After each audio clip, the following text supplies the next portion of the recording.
would you please check your ideas and opinions at the door? All your philosophical and religious views, all your logic, because I say check it at the door advisedly because you can pick it up again when you go out if you feel unsafe without it. I'm not trying to argue you out of your opinions and views. I'm merely suggesting that for the sake of an experiment, you temporarily suspend them. Hello and welcome to the Philosophical Minds podcast, an exploration of all things philosophical, alchemical, and esoteric, from the psycho-spiritual to the material-chemical nature of the all. Join me and my guests as we inquire into the liminality of mind and matter, and tend to the fertile soils of awareness and perception while facilitating an expanded consciousness from the individual to the collective. If you enjoy the show and find it of value, consider supporting and becoming a patron via the Patreon at patreon.com/philosophicalminds. A small contribution makes a big difference and definitely makes it easier for me to continue the show, although I will always do my best to keep it flowing regardless.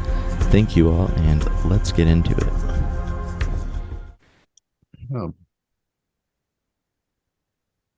Alrighty, I am connected this evening with Timothy Hogan.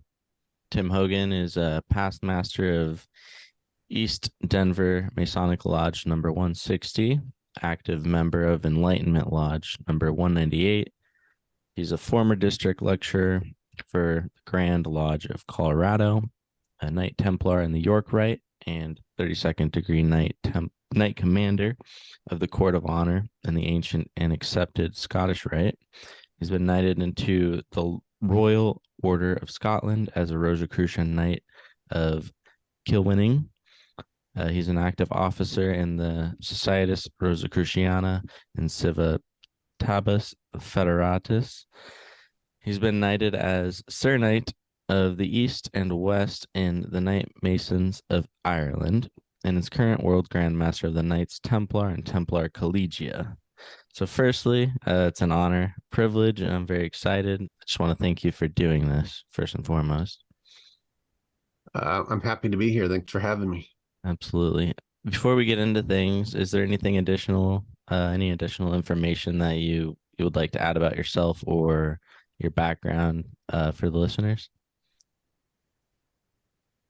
I don't know. I mean, I'm also a past master within the ancient mystical order Rosicrucis for the Rocky Mountain Lodge, and I'm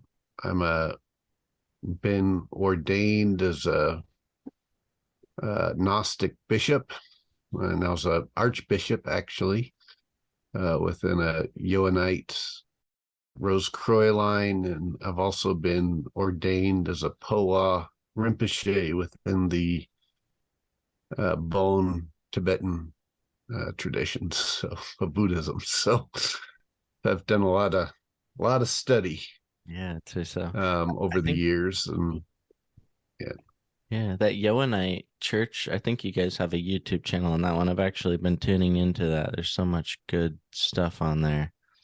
So if anybody wants to check that out, definitely. Yeah, there's a few different Johannite traditions out there. I've definitely spoken through the Apostolic Johannite Church, the AJC. There's an active AJC church in Denver, Colorado that I go to, run by Father Ray Weaver, and but I've also been, I was made a bishop through a Rose-Croix line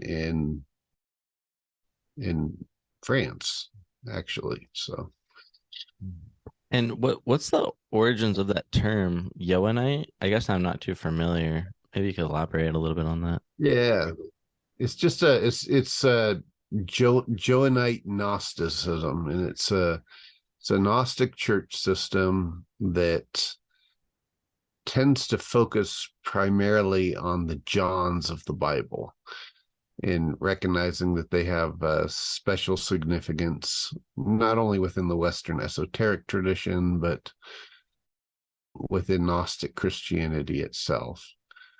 And some traditions tend to focus more on John the Baptist. You certainly find that with Gnostic traditions like the Mandean faith, Gnostic faith. But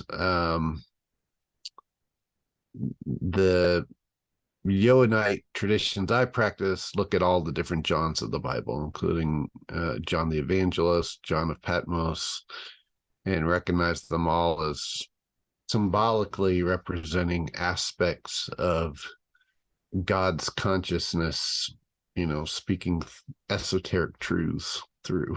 So Awesome. just trying to understand what those esoteric truths are and how they relate to our own journey, basically. So I definitely want to touch a lot on the Knights Templar and Templarism in this podcast. And it seems to me, in terms of the esoteric, quote unquote, all roads seem to lead to the Knights Templar. So yeah, before we begin, just disclaimer, pardon me if I'm kind of all over the place. There's so many things that I want to ask you, so I might jump around a little bit, but I'm sure it'll all work out great. But to kick things off, maybe right off the bat, in terms of the Knights Templar and Templar foundations, as I think I understand it, the Knights Templar was founded by about 9 individuals whom were, I think, of the priestly class of what was referred to as the Perfecti, members of Albigensian Cathar families out of France, whom basically at their core held a Gnostic Christian worldview, and of whose first Grand Master was a man by the name of Hugh de Paynes. That's kind of a slim glimmer, but is that accurate? Is that basically correct? Yeah, that's essentially correct. I mean, the Templar, the mission of the Templars was actually started. I mean, that's the traditional historical narrative is that, yeah, it was founded about 1118, 1119 by 9 knights. And then they usually try to associate it with the Roman Church because there was some Roman Catholic patronage for about 200 years.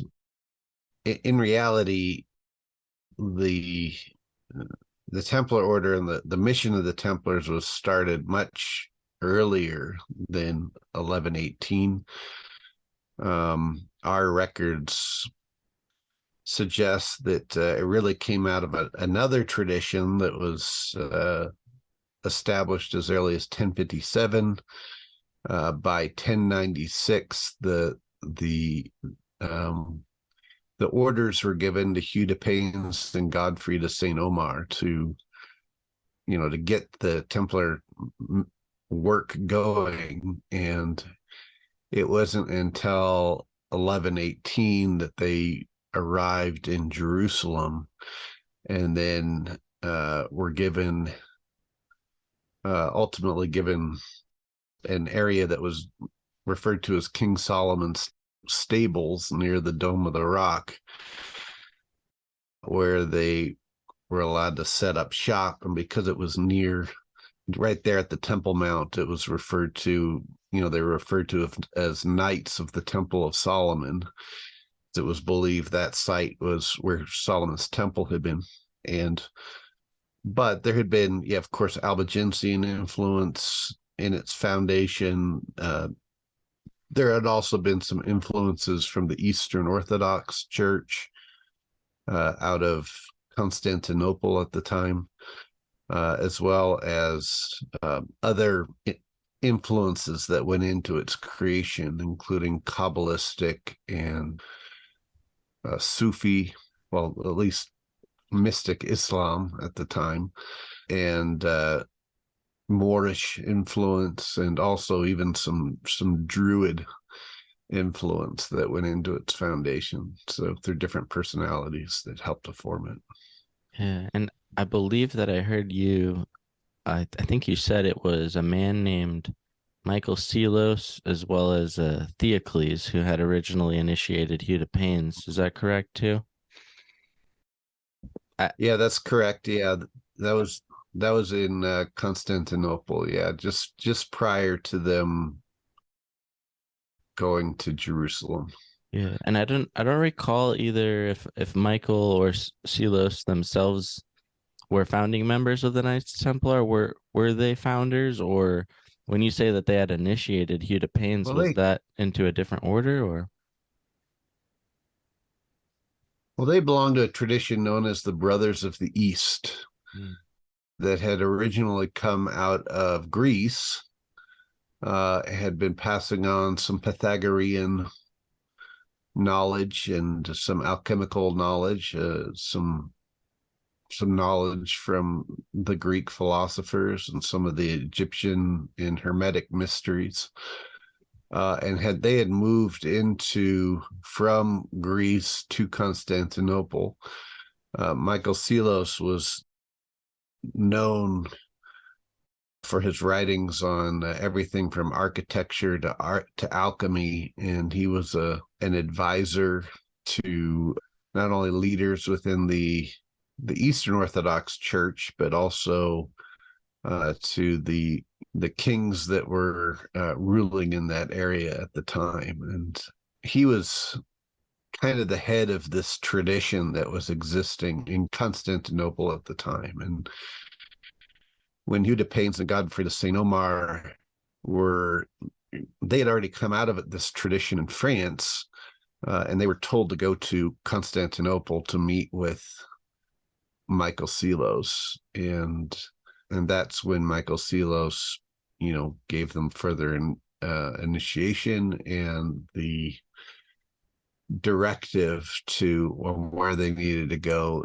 in Jerusalem. Wow. And then what's a little bit, is there any more insights maybe you might be able to lend in terms of Theocles and who he was as a figure historically?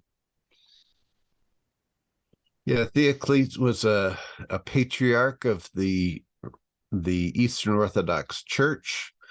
According to Johannite tradition, Theocles was also a successor in the apostolic succession from St. John, and he had been passing on this secret form of Johannite Gnosticism. So here we have this mix of Johannite Gnosticism, Eastern Orthodox, Pythagorean and Hermetic ideas that Hugh de Paynes and Godfrey de Saint Omar were being initiated into. They had already also received Gnostic understanding within France, as well as Kabbalistic studies under Rashi of Troyes, who was a good friend of Saint Bernard of Clairvaux, who ultimately ended up writing the Rule of the Templars. And then Hugh de Paynes himself had come from a Moorish, Islamic Moorish line of mystic Moorish Islamic practices. In fact, his family crest was 3 Moors' heads on a field, and this just represented family line. So most people think it unusual that this Muslim became the head of this Christian order, but you have to remember they didn't actually start receiving Roman Catholic patronage until later, after they had gone to Jerusalem. So they saw the Roman Church more as a corporate body, a corporate religious body that had the power of Europe and the ability to, they could work with them to get the resources that they needed to accomplish the mission they needed to do. Okay. Yeah, I think I remember reading something a while back about in ancient times, sort of the area, maybe Jerusalem or Palestine, or a lot of these areas were occupied by both Muslims as well as Christians and Jews, and they all at one point got along. And I think that I think that's why today there's they all kind of converge in Jerusalem. There's the Abrahamic religions, at least in general. So I wonder if there was, during this time, as him being a Muslim, were there any conflicting worldviews or religious views that came into play with all of this, to your knowledge? Well, yeah, I mean, part of the reason why there was a push for them to go to Jerusalem was that in 1095 the Crusades had started, where there were Christian armies that were going down into that region, they had viewed the region as being usurped by Islam. And so, there were Christian kings at the time that saw, well, this would be a good opportunity to go down there and plunder and bring back riches at the expense of the Muslims that were living there. And the fear was that there were certain traditions that were being preserved, not only within the Albigensian tradition, but then also these traditions in Constantinople and the Kabbalistic traditions that were being preserved by Rashi of Troyes, that, there was this reasonable fear that these crusaders, as they went down there, were going to come across certain manuscripts and holy treasures.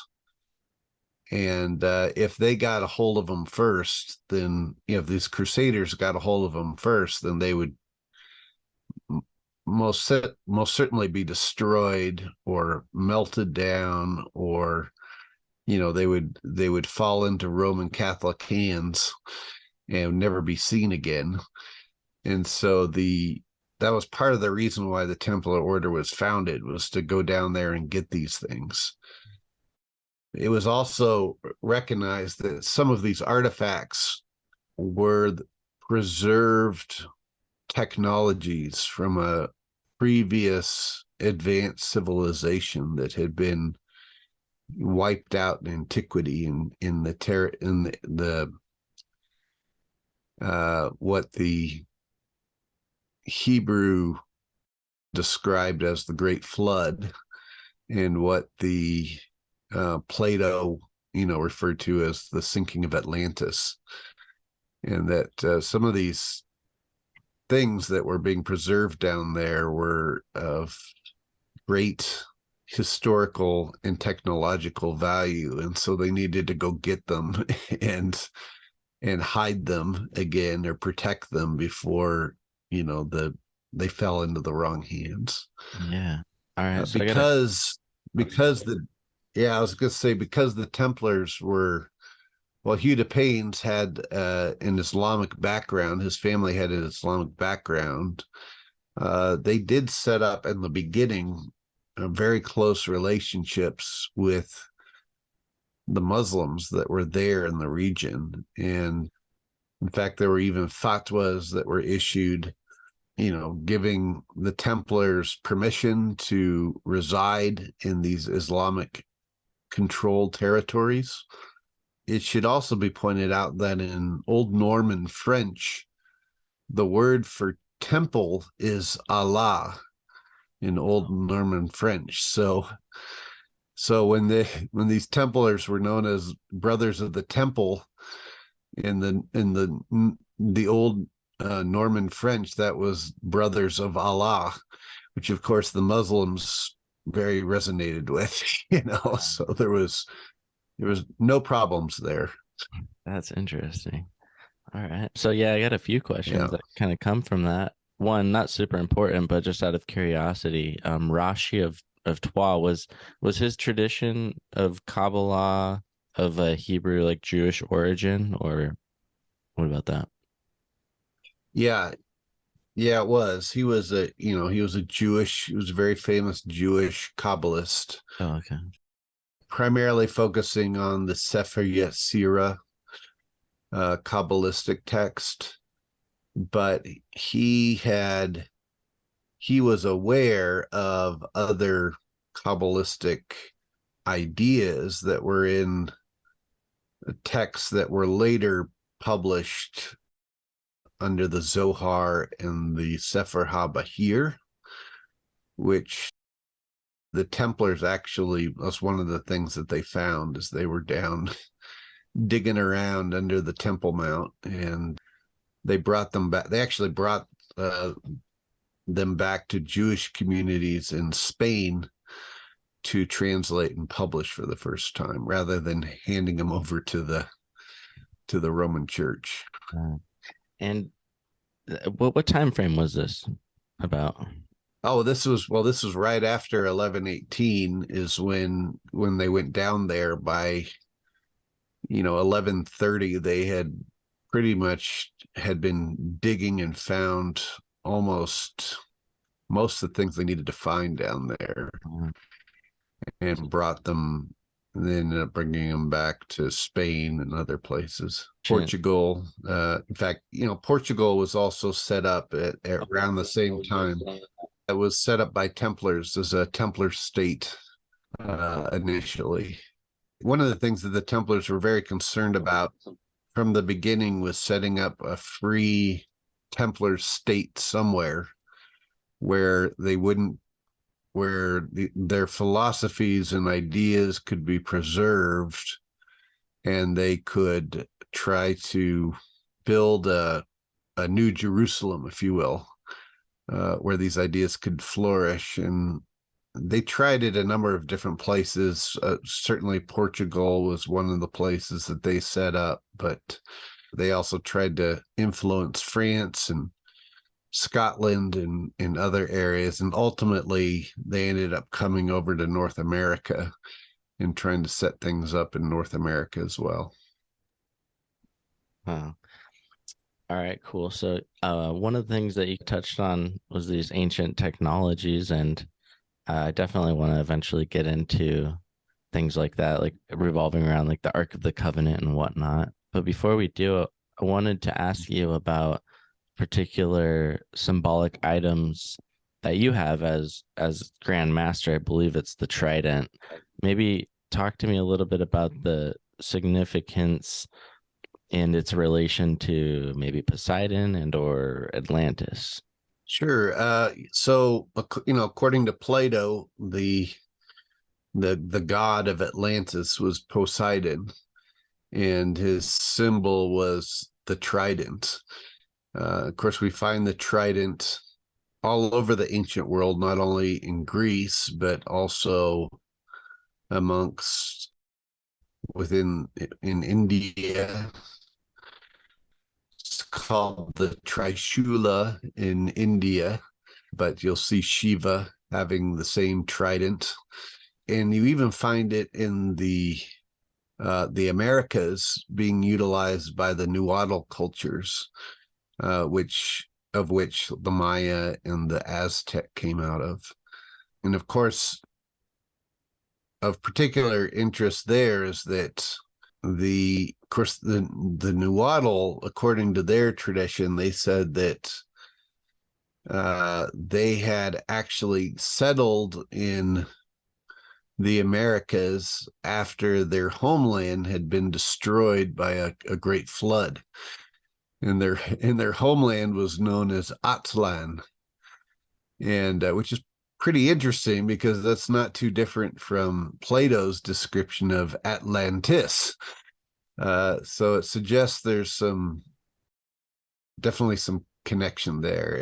And they said that the first people who came to settle them, which were the Edsel, were the word meant water magician, basically, is what it meant. But the trident was one of these symbols that was used and found all over the ancient world. If you go down to Nakomu, which is the second largest pyramid in the Mayan world, down in Mexico in the Yucatan region, at the top of it, you'll see these tridents.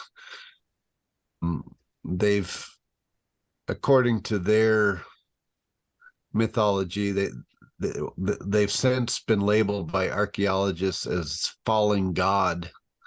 They call them the falling god imagery, but looks like a guy falling out of the sky with his head on the ground and his feet up in the air. But between his feet and his body, it and I suppose that middle thing is supposed to be a phallus or something, but it looks like a trident, and it most definitely seems to be that it originally was a trident, and then they just added a face onto it at some point in time. But anyhow, this is within the Templar tradition that I represent. The Grand Master does have a trident that is used whenever the Grand Master is presenting at a temple function. And remnants of this have also carried over into Templar traditions that have come out of the Templars, in which the trident eventually got replaced by a candelabra with 3 candles on it, and those 3 candles forming the same shape as a trident. So, but yeah, that's the origin of it. Wow. Yeah, I've always loved, just gravitated towards symbols of all kinds. I just love learning anything I can about various symbols, so I really appreciate that. And I know that you're somebody who really loves symbols too, so I think it's great to be able to talk with you. One of the symbols that I had heard you speak about in terms of the Cathars that they adopted was the figure of Abraxas, this symbolic talisman that you speak about, it being in relation, it's representative of the stages of Gnostic awakening, and I guess the origin of the Abraxas symbol. And I'm wondering about the lineage or the group that it descends from in particular. Is there any specific sect, or I'm curious about that? Yeah, you find Abraxas within most Gnostic traditions in the ancient world. Certainly the Valentinians, the Manichaeans, the Paulians, the Bogomils, they all used this symbol, and the Albigensians ended up using it, and later the Templars actually put it on seals that they'd put on documents. And this is part of what proves that there's this Gnostic lineage that was being passed down, because this certainly wasn't a Roman Catholic symbol. It was a Gnostic symbol, and it represented the stages of awakening. Ancient alien people now try to say it's some sort of a being with a rooster head. Is like some sort of an alien or something, but it's not. It's just a composite symbol. And in fact, the name Abraxas in Greek, if you use Greek gematria on it, in which you replace every letter with its corresponding number and then sum the total of the name Abraxas actually adds up to 365, which of course is in association with the 365 days of the year. But breaking down his body, he has snake legs, and he's wearing an apron around his abdomen. He's holding a shield and a whip, and then he has a rooster head. And each of these stages represented stages of awakening. So the snake legs represented, the snake crawls closest to the earth, so it represented knowledge of the earth and things of the earth. It also represented the energy of the earth energy. Hence why you see the serpent all the time in different sacred writings in that regard. The the apron around the abdomen represented the first stage of initiation, and recognizing that you can worship through your work, and that it hung at the area of the abdomen because that's where all the liquid functions of the body took place. And so the liquid component of people was associated with the emotions. So that's where you learn to master your emotions and subdue your passions. Of course, the genitals are in that region too. So it's like you're refining that sexual energy and putting it into productive works in the world, as opposed to just wasting it. The whip cracks in the air, and the air represented things of the mind and coming to understand consciousness itself. I mean, all you have to do is hold your breath for too long and you'll go unconscious, right? So there was this connection between air and breath and consciousness. It represented coming to understand aspects of consciousness, and not only our individual consciousness, but how our individual consciousness could be connected to a greater consciousness in the world. And then the rooster head represented the calling out to gnosis, the light of gnosis, of divine experiential knowledge, because when a rooster sees the light of a new day, it calls out to it. And the Gnostics referred to themselves as the sons of light, the sons and daughters of light. And it's, of course, the provider of that light in our physical manifestation is the sun. So it becomes a good symbol for it. And the rooster calling out to it represented it. It recognizes it. And there was also, within that symbol, there were 7 stars that went up and along the side of it, and these 7 stars represented the 7 planets of antiquity, the 7 seals of revelations, and also the 7 chakra or psychic centers of the body, the principal ones. And then there was the letters iota, alpha, and omega surrounding the Abraxas. And these represented a number of different things, but ultimately it was those letters IAO was the secret Gnostic name for God. They said that there was a light, a hidden light, a source light that was above and beyond the God of this creation, and that's what they were trying to worship. Wow. And that's what that was representing. And yeah, it was a very profound symbol. There's more to it than even that, but it certainly gets into the main meat of it, I guess. Yeah, that's a very deep symbol, and what a great explanation. Thank you for that. And before we continue, I don't want to forget, Sure. Maybe real briefly kind of touch, or not briefly, as briefly as you want, kind of touch a little bit on the Templar tradition that you come from, and the origins and how it kind of trickles down through the line. Maybe you can speak to that just real quick, because I wanted to put that out there. Sure. I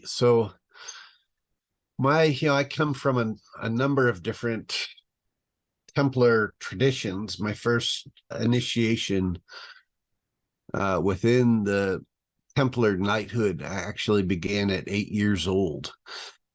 So I had been, I spent several years starting at 8 years old, learning a knighthood process, trying to inculcate different virtues and trying to become a good servant for humanity, and then trying to understand the mysteries of the Grail, the Holy Grail, and what that meant.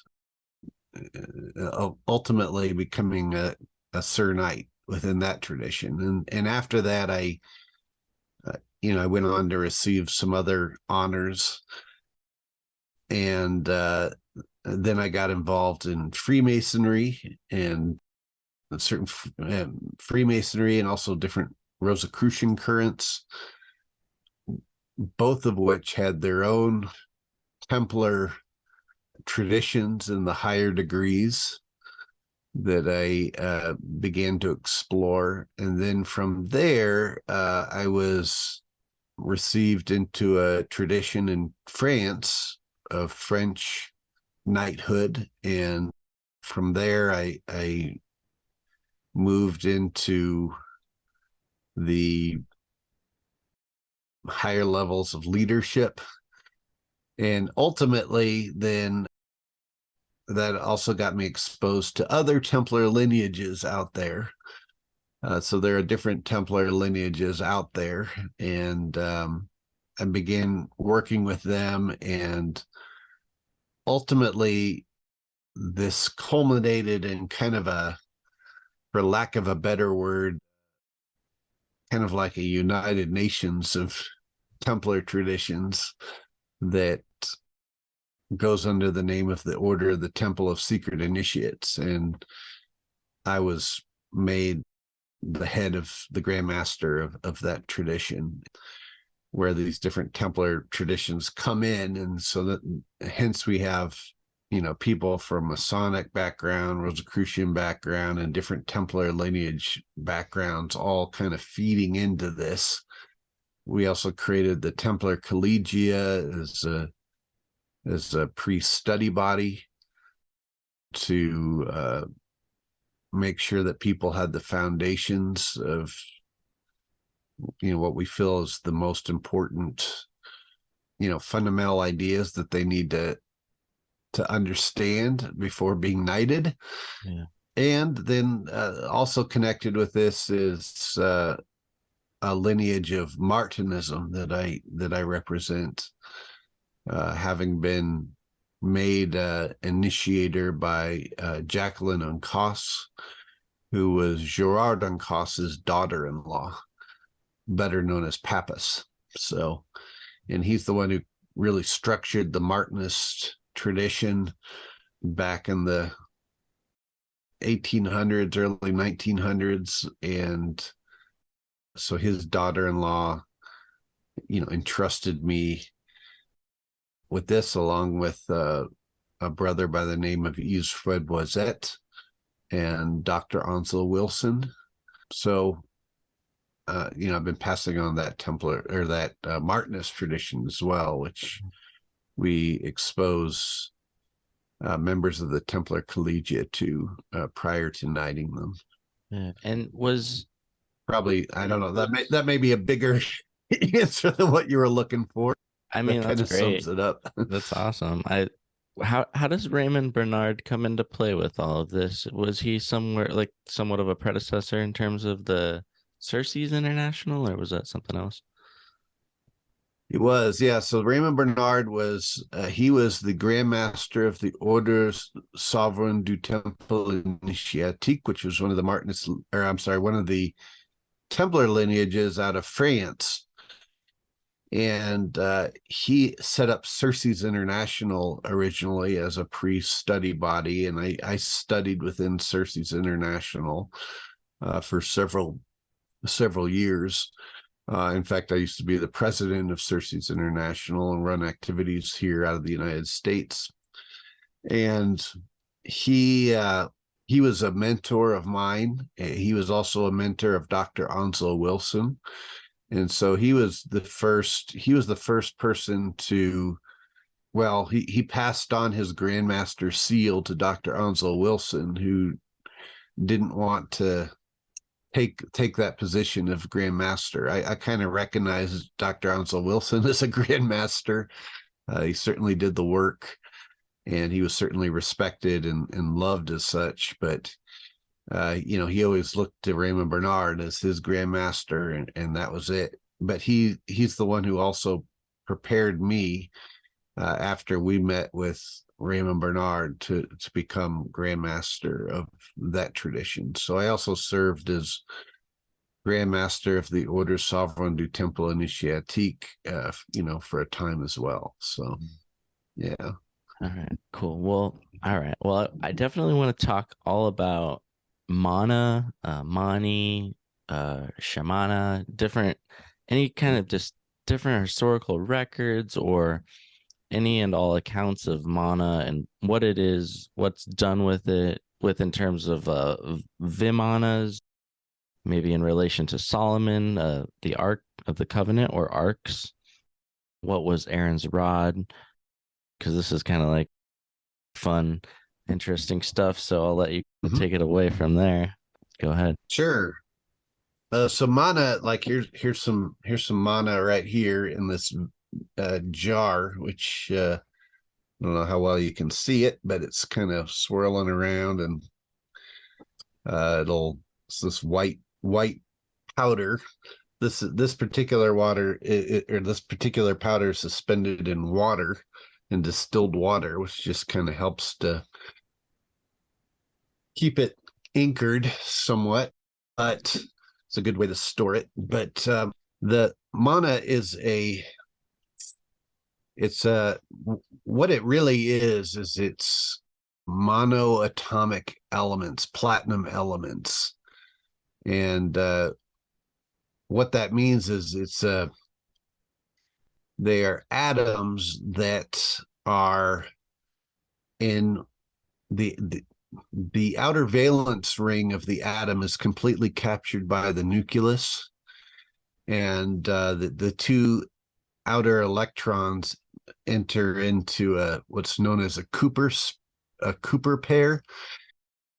They'll go into this high spin state, so they don't bind with anything. And as a result, it changes the nature of the platinum atom. So like gold, for example, which is a platinum metal, it just ends up appearing as this white powder.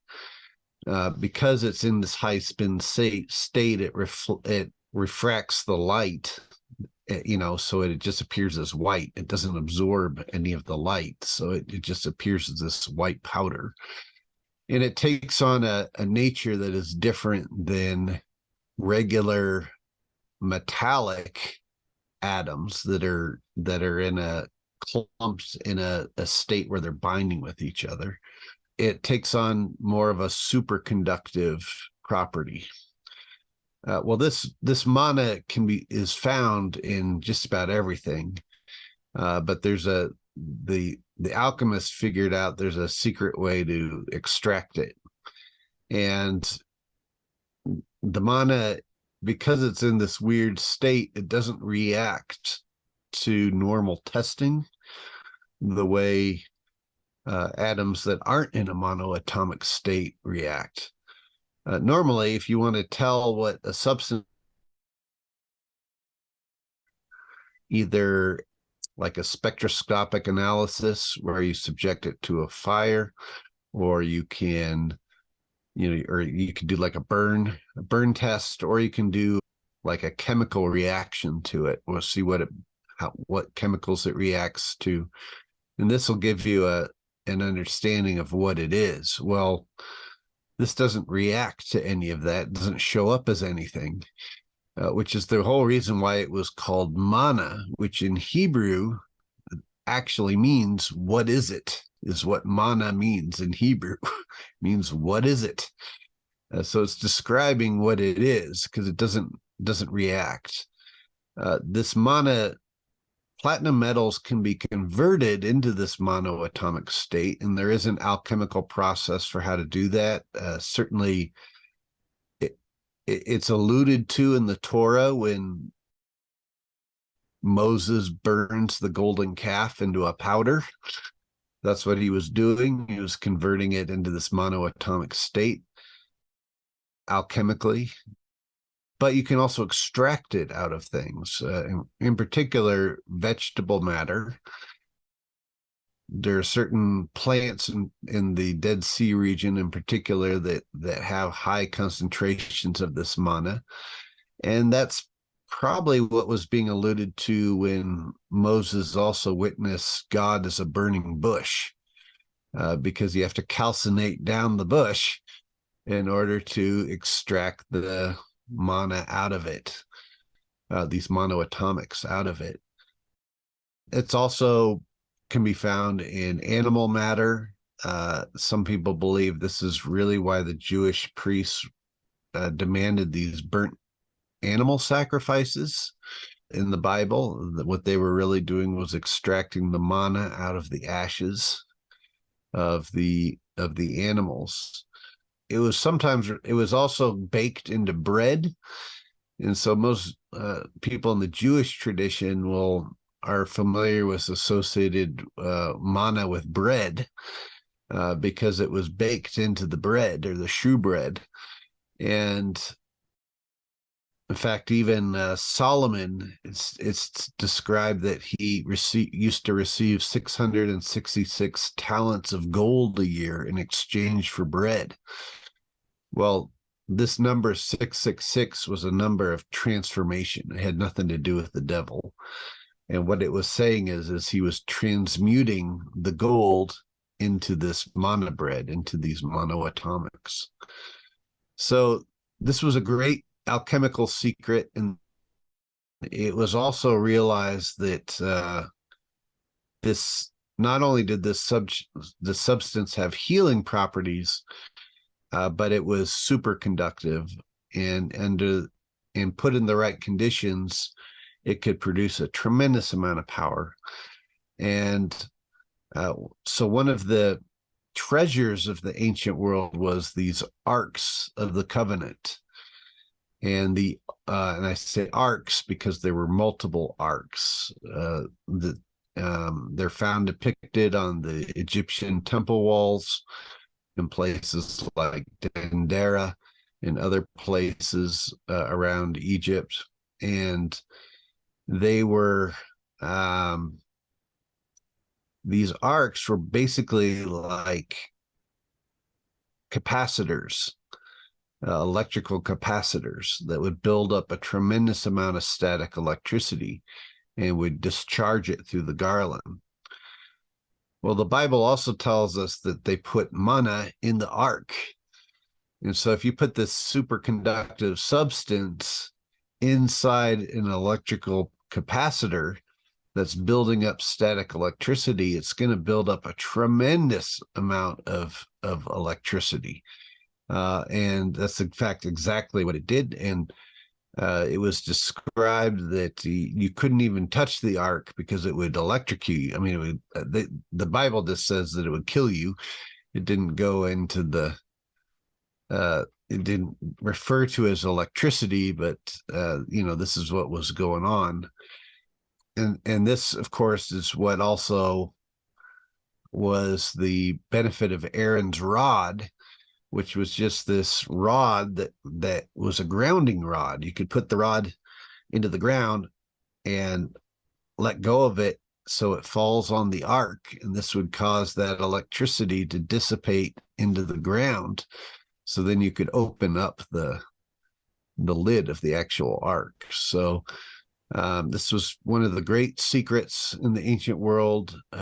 Originally, Moses built a tabernacle to hold the ark, which was made with these wool curtains, which, of course, wool is another great electrostatic producer. So you put this electrostatic capacitor filled with this monoatomic substance in a room with the wool curtains around it. Yeah, it's just gonna build up all kinds of static electricity from the desert. And this was kind of seen as a miracle. It was probably used to power things in the ancient world.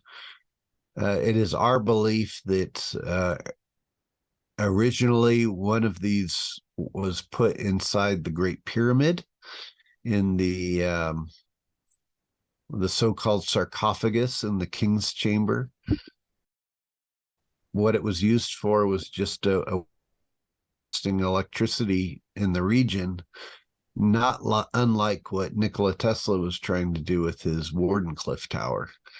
And but it was just a technology of the ancient world. And when these arks were stolen, some people believe that this is the real reason why the Pharaoh pursued Moses when he left was because he stole one of these arks, and that was like the power source for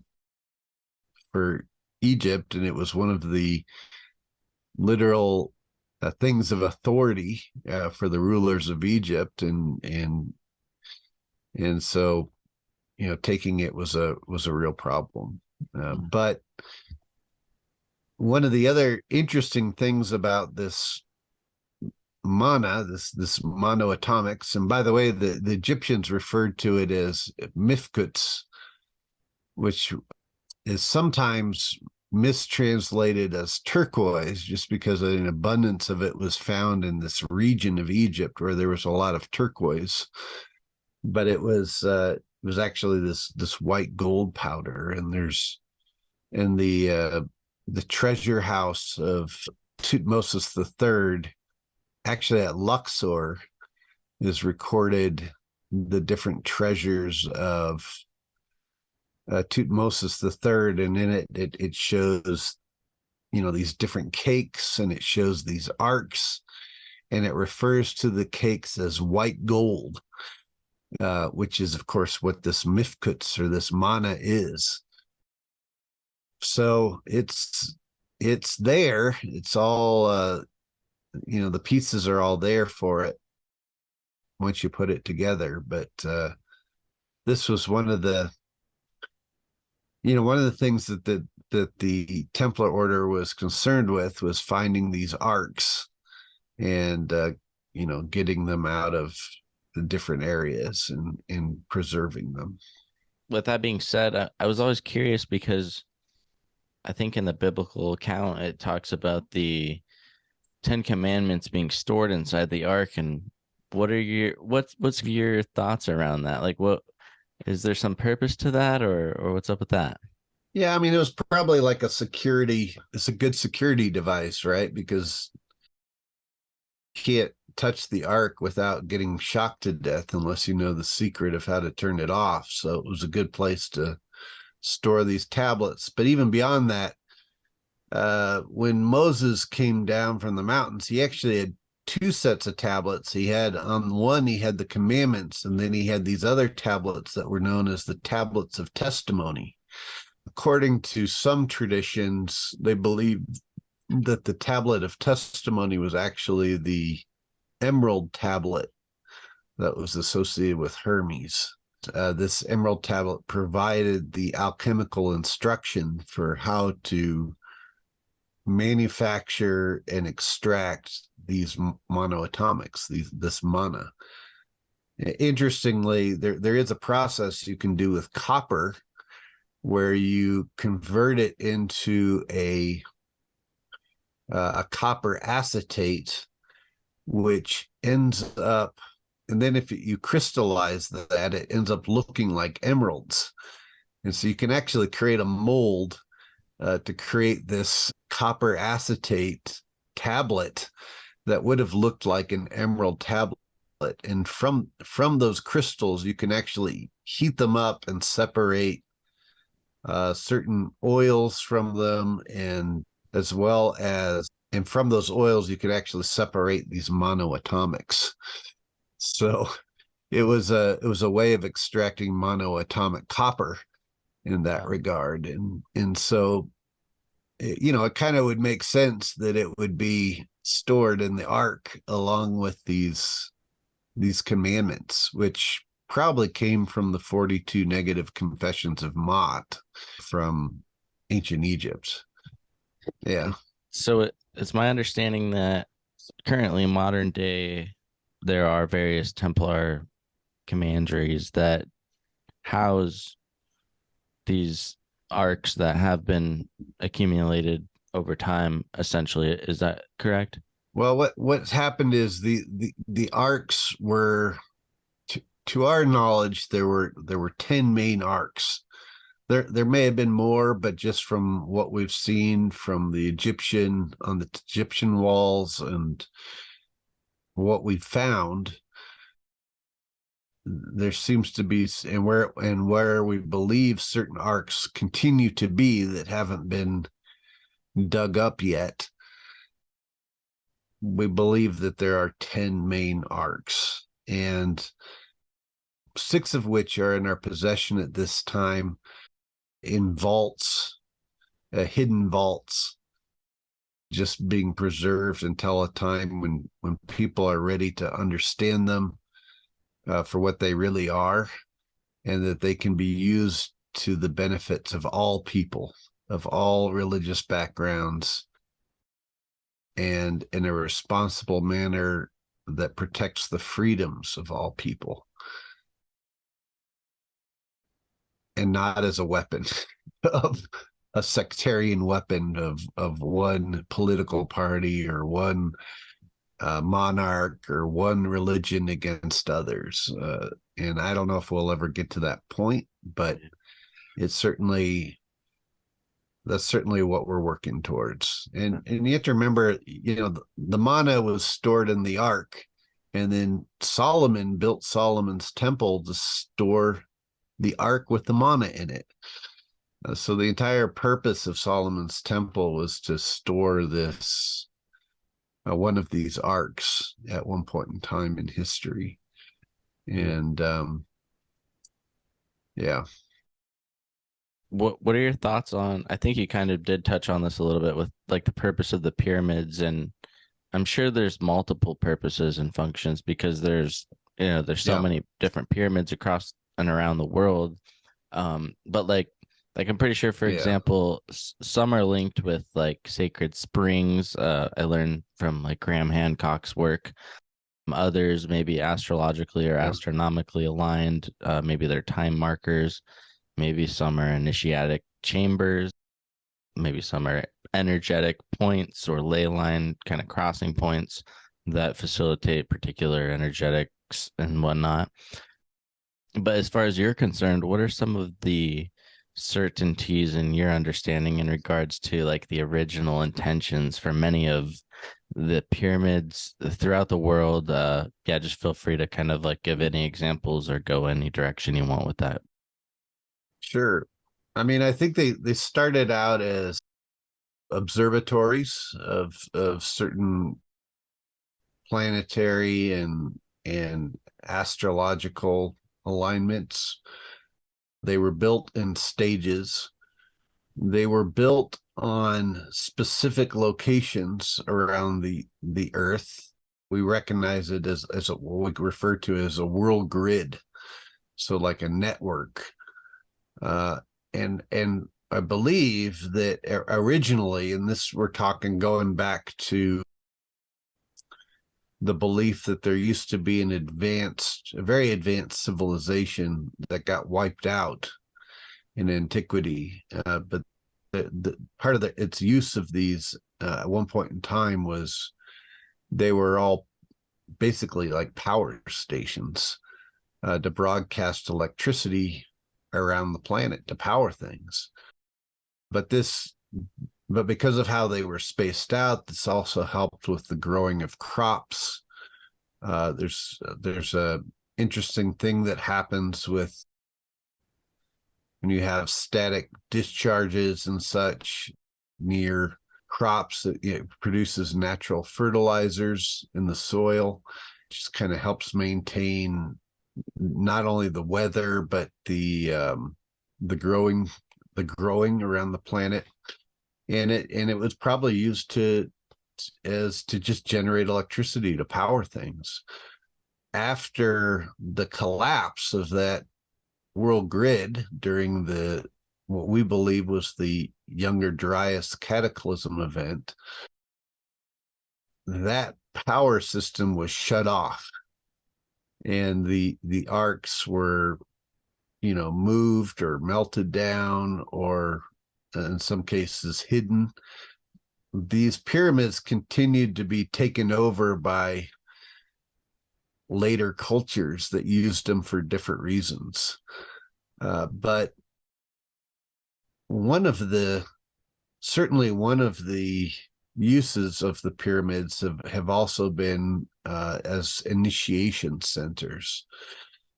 And I can say, in fact, in 2 weeks, I'll be going to Egypt again to initiate people in the Great Pyramid. We try to initiate Templars in the Great Pyramid at least once a year if we're able to.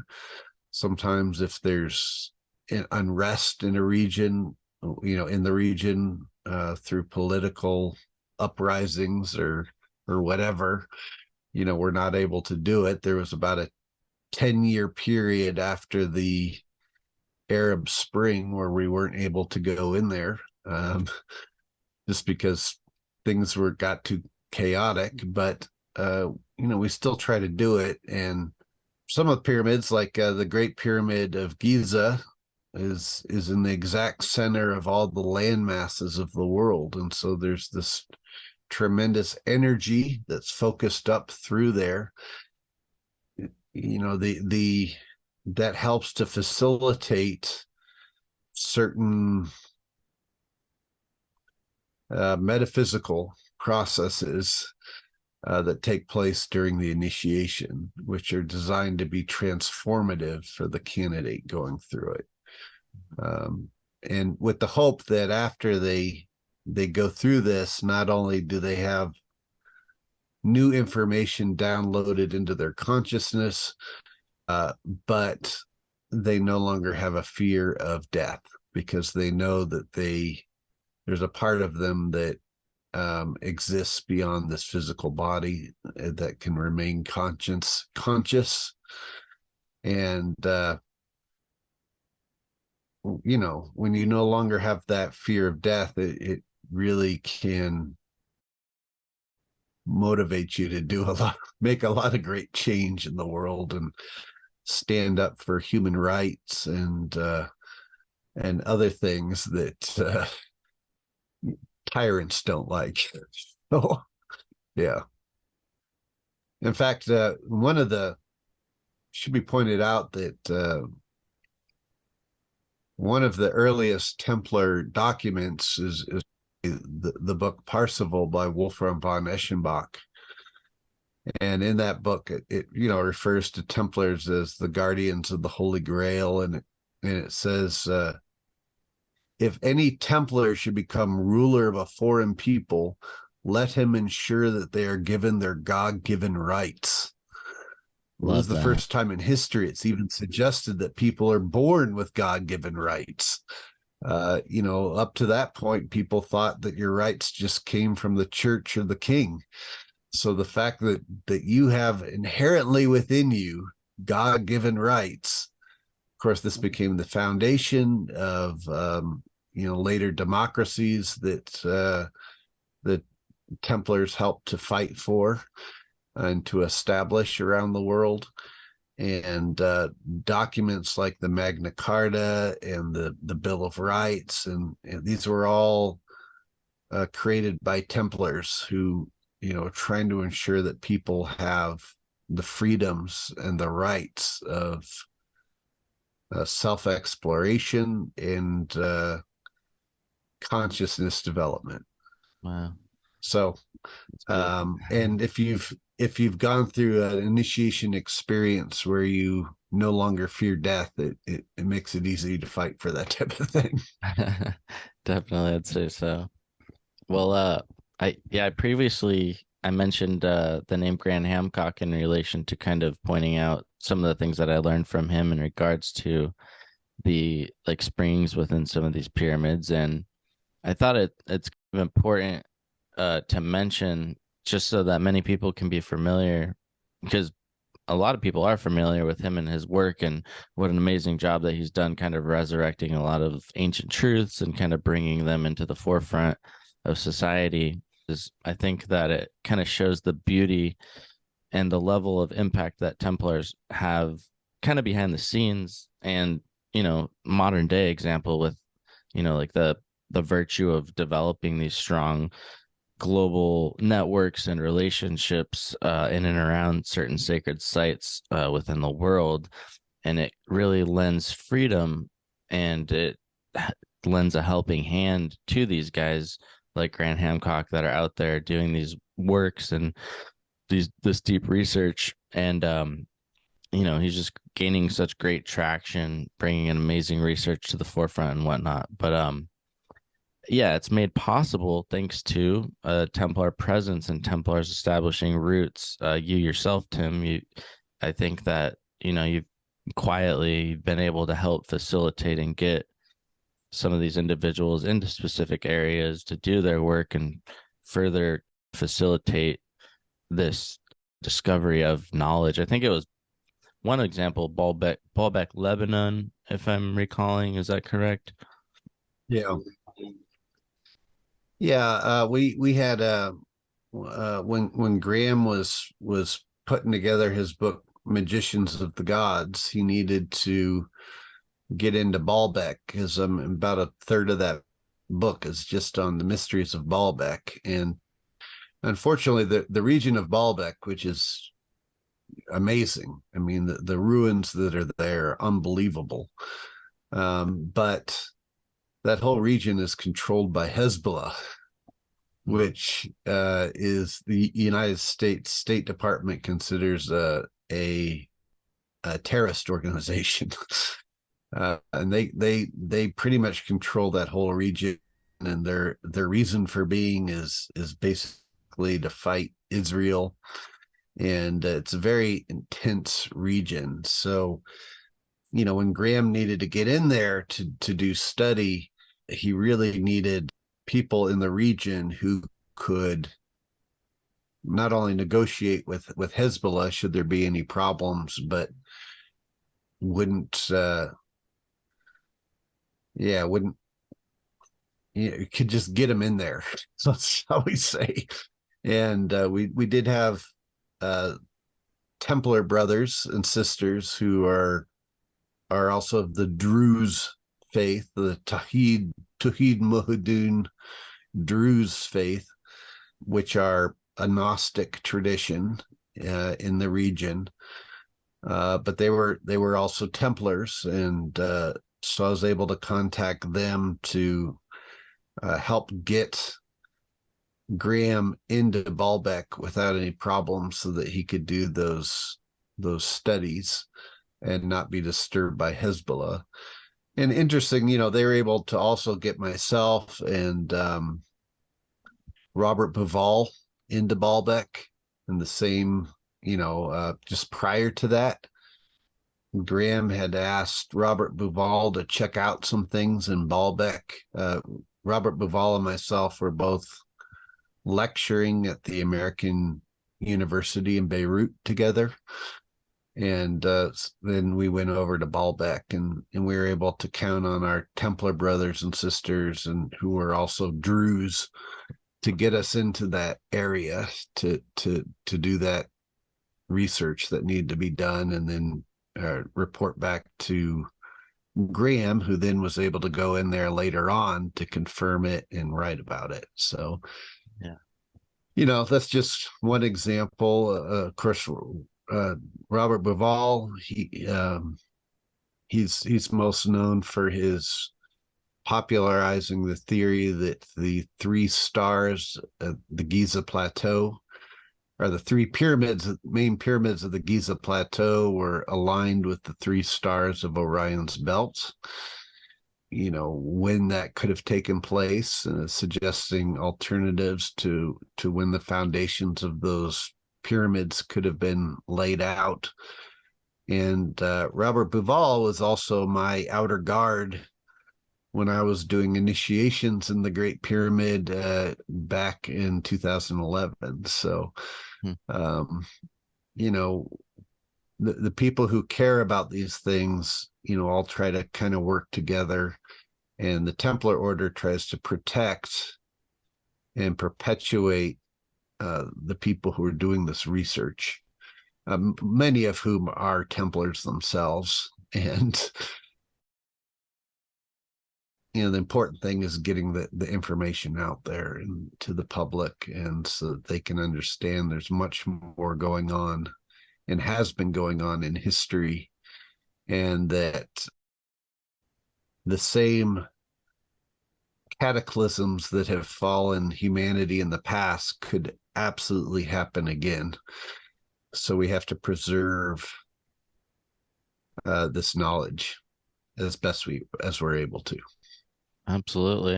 All right, I got a question here for you. Who were the children of the Master Jock and the children of Solomon, or the children of Christ Knights of, or the Knights of Christ? Yeah.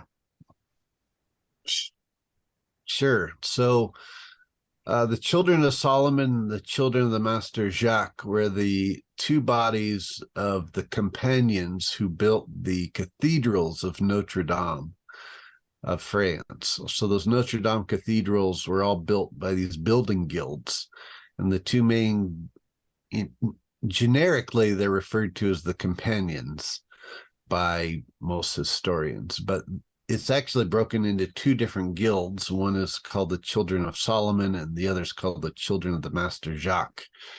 And both of them say that they were the original building force of the Knights Templar. So they were, when the Templars were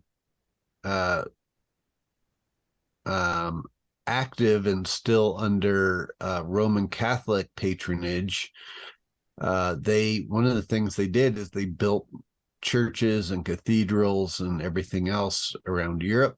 They did build them according to certain esoteric principles, certain Pythagorean concepts, and they incorporated within them Gnostic and alchemical ideas.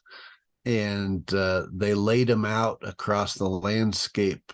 They built them not only on the sites of former sacred sites, but, for example, the cathedrals of Notre Dame, if you view them from the air, they're all laid out according to in the shape of the constellation of Virgo, from, if you were to view it from the air. So, they did things like this, but the most people think of the Templars as just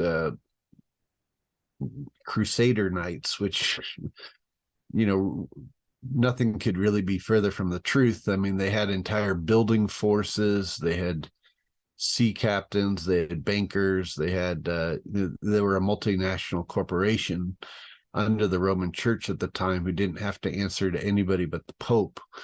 And that allowed them to build all kinds of things, including these cathedrals. And when the order later got suppressed by the same Roman Catholic power that they were working under for a time, they had to go underground. And one of the places they survived was in these building guilds that continued to exist. So the children of Solomon just got their name from the children of the Knights of the Temple of Solomon, which the Knights of Christ of the Temple of Solomon, which was the Templars.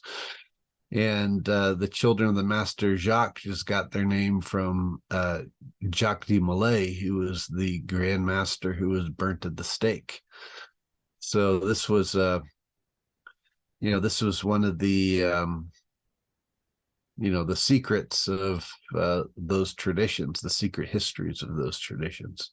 Yeah. The Knights of Christ, on the other hand, they were established when the Templar order was suppressed in 1307, and when Grand Master Jacques de Molay was burnt at the stake in 1314.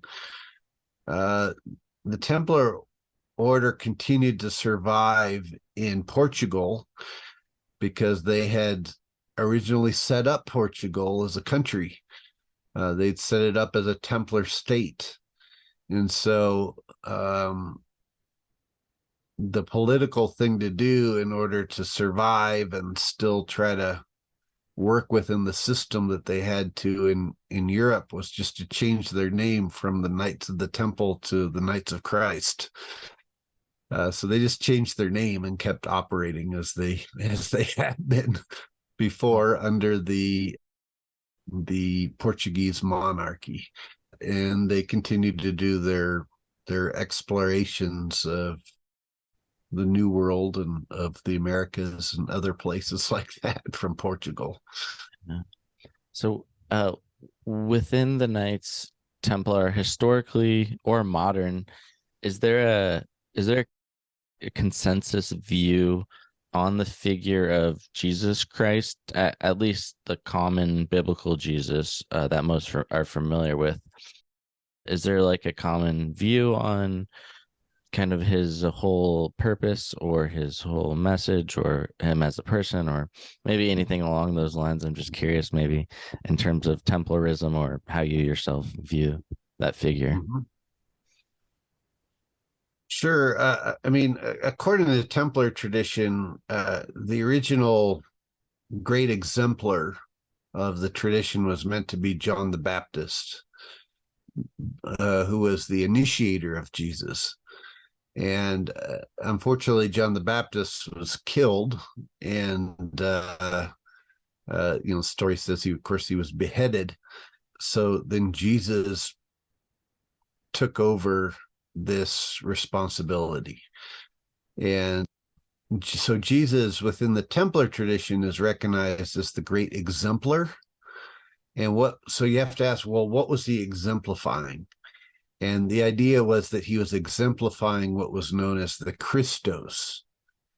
And the Christos wasn't a last name of Jesus. It wasn't, everyone thinks Jesus Christ. They think like it's his last name or something, but it just meant Christos represented the anointed one, and it represented a state of universal consciousness that anybody could access through their own efforts.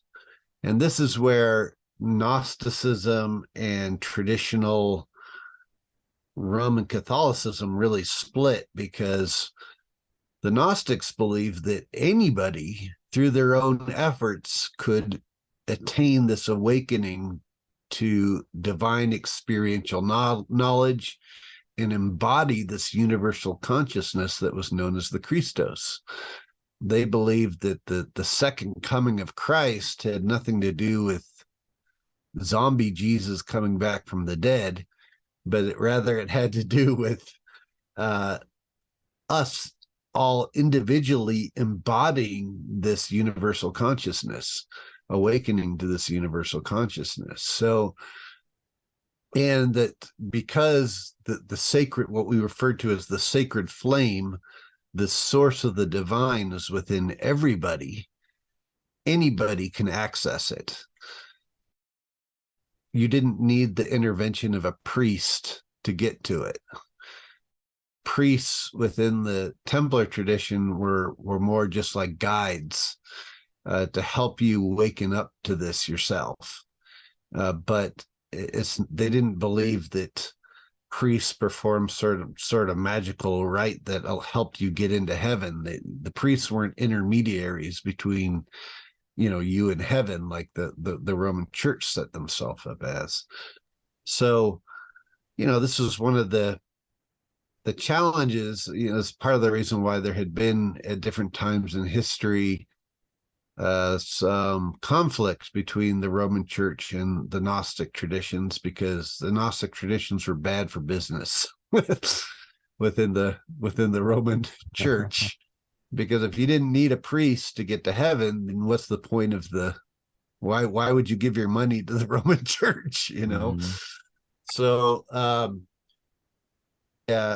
but the Templars recognized Jesus as again a great exemplar. And so when he spoke as the Christ, he was speaking as the universal consciousness, and that anybody could access this universal consciousness.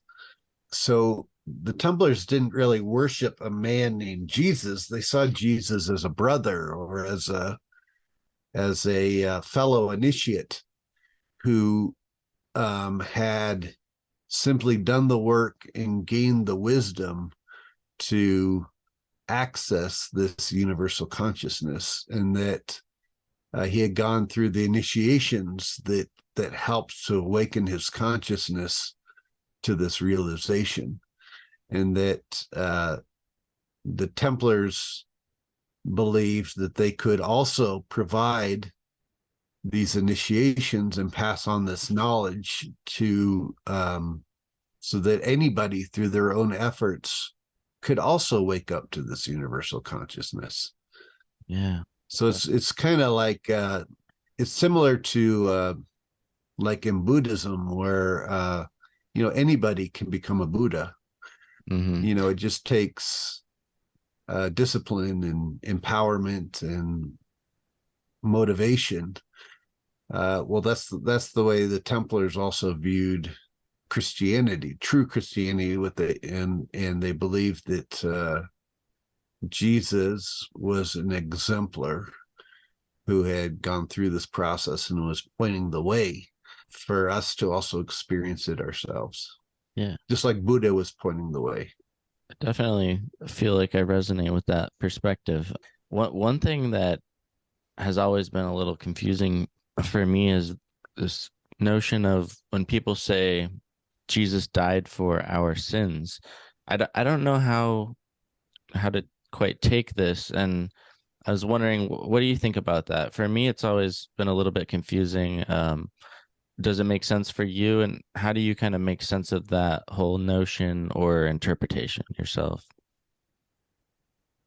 Well, first of all, the word sin.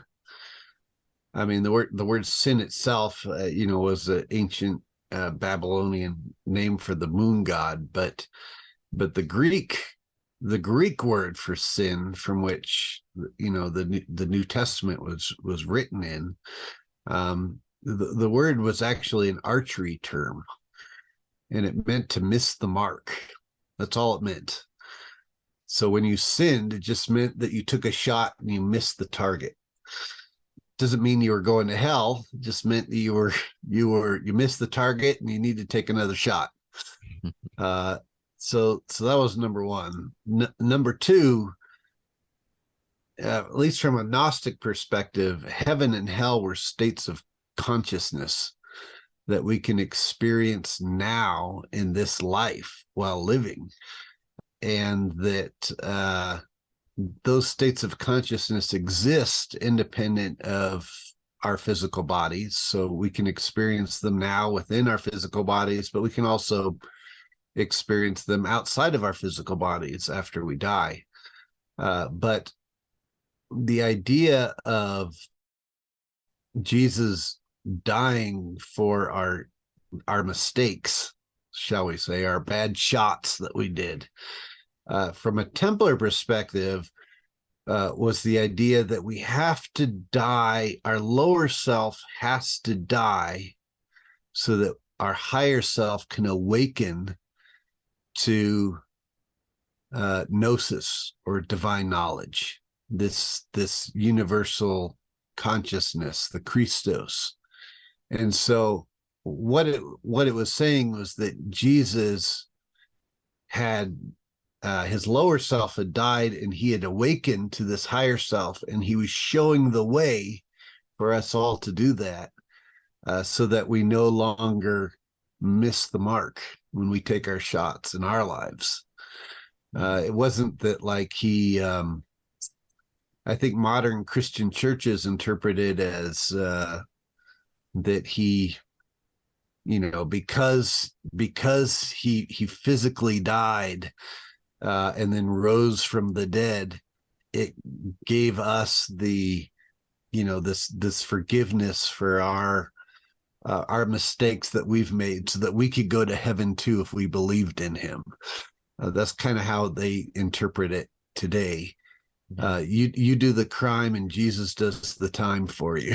Get you into heaven. It's kind of the way they interpret it. Yeah. But from a Templar perspective, from a Gnostic perspective, no, he was just the exemplar, and he was saying, okay, well, this is by opening your consciousness to these ideas, and by living this type of life, and by no longer being ruled by your lower self, anybody can awaken to this higher consciousness, which was described as heaven. Yeah. The way you describe it, I mean, personally, it makes a whole lot more sense to me. Yeah. But I'm aware that we are coming up on our time here. I want to ask one last question. I'm a huge lover of beautiful architecture and old cathedrals and all of that and whatnot. And one of my friends had posted some photos a while back of his visit to Roslyn Chapel, which is a chapel that I've heard you mention as well. It's beautiful, and it's a unique spot that I definitely feel drawn towards.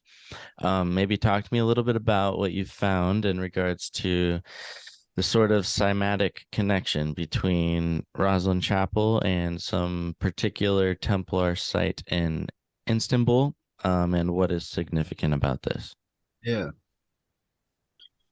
Yeah, so Roslyn Chapel, of course, it was completed by 1420 by some accounts.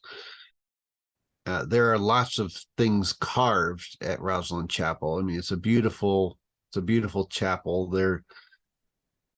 I'll actually have a television show coming out later this year, which will highlight some things in the chapel that haven't been noticed by most people, including Mayan pyramids, American corn and aloe cactus, and proof of travels to the Americas prior to Columbus. But one of the other things that's at Roslyn Chapel is these geometric designs, and they're depicted on cubes above angels that are playing musical instruments. We can tell what notes are being played on these musical instruments by the angels, and it just so happens that if you were to set up a drum and put like and then play the vibration, and then put sand on top of the drum, play the vibration of that particular note from that instrument under the drum, the sand will organize itself according to certain geometric patterns. And this is called cymatics, and we see this is exactly what's being depicted at Roslyn Chapel. But what's even more astonishing in some regards is that even though cymatics supposedly wasn't discovered till the late 1800s, and here it's being carved on a piece of architecture from the 1400s, so 400 years earlier. But there's only one other place in the world where we find these exact same cymatic patterns from that time period. And that is at the former Templar commandery in Istanbul, which at the time was called Constantinople. But it's at the Little Hagia Sophia Mosque. It's now called the Little Hagia Sophia Mosque. But this was the former commandery of the Templars in Constantinople, and it's where Hugh de Paynes and Godfrey de Saint Omar had been initiated by Theoclete and Michael Selos. And it was a building that was built by an alchemist clear back, back in the 300s, like long before even the Hagia Sophia was built. It was kind of like the precursor to the Hagia Sophia. They built this building, but it was built like a giant beehive. And even the Muslims have continued to maintain that beehive feel in that building. They continue to keep the honeycomb shaped floor tiles and the prayer turret inside it's because it's now a mosque, has that same honeycomb pattern on it to preserve the honeycomb and the beehive shape of this building. And what's interesting too, so we find under the ledges of this building, we find not only the same cymatic music designs, but we also find carved on the pillars square and compasses next to Egyptian ankhs. This is the earliest depiction that I've been able to find in Europe of the square and compasses.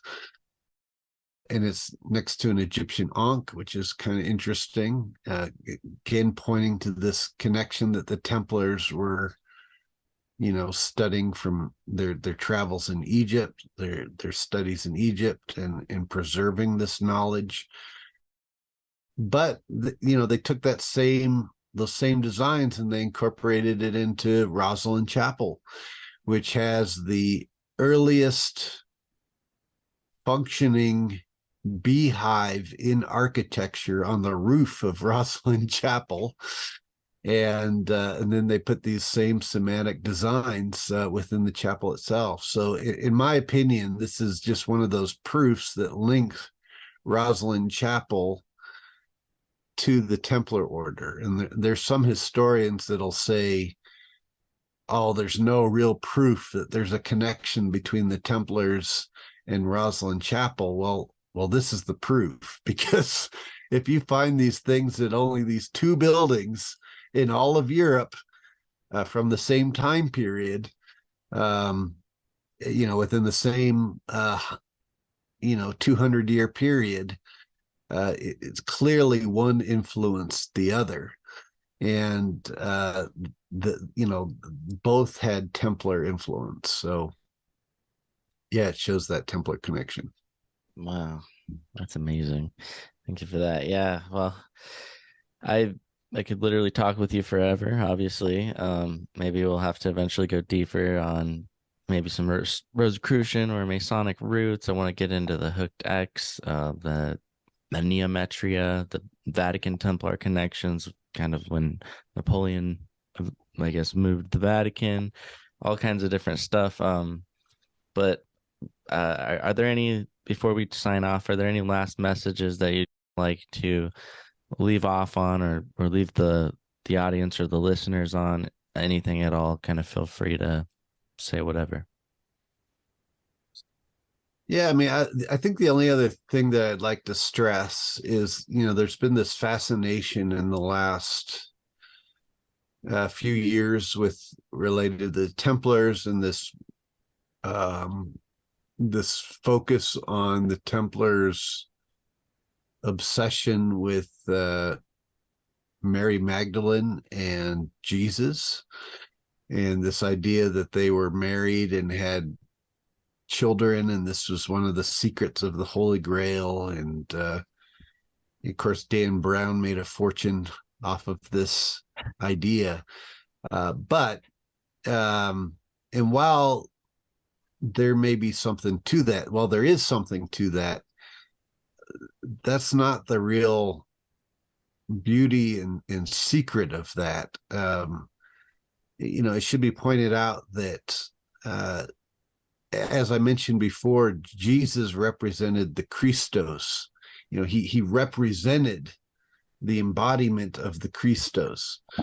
Accordingly, and mythologically, Mary Magdalene also represented the embodiment of what was referred to as the Sophia, which was the wisdom. So, and according to the early Gnostic mythos, the Sophia had to marry the Christos, and that this marriage represented the individual human soul connecting with the universal consciousness.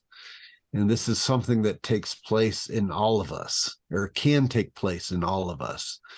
And so that Sophia, it represented the freedom of the human soul. And so Mary Magdalene just represented that. She represented, probably a priestess of Isis, of some of those Egyptian mysteries. But the purpose of it was to embody symbolically this concept of the Sophia, this goddess. And by the way, this is where the word like philosophy comes from. Comes from Philosophia, or lover of Sophia, lover of wisdom. Pythagoras coined this term. And so the real mystery here is not that that these two leaders just had children that were perpetuated into the future. But the mystery was that that lineage continued to pass on these mystery rites associated with this philosophy, and that it's this philosophy that matters, not so much the bloodline lineage as much as the philosophy itself. And this philosophy is something that all of us can access and understand and embody. Again, that Sophia, again, just represented the freedom of the human soul to experience and to learn and to eventually wed with the universal consciousness and become the enthroned wisdom at that point. This is really what the Statue of Liberty represents. Sophia is always depicted with this seven spiked crown, and that Statue of Liberty was originally built to be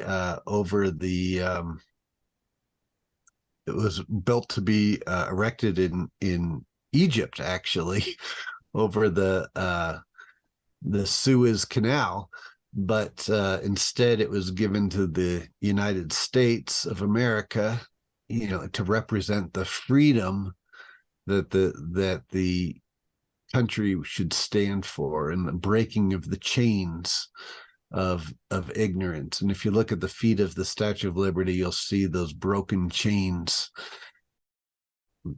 So she's been liberated, from the attachment to the physical into the lower nature, and has awakened to the higher wisdom. And it's the hope that through our own freedom that we will all attain this awakening and this uniting with that universal consciousness.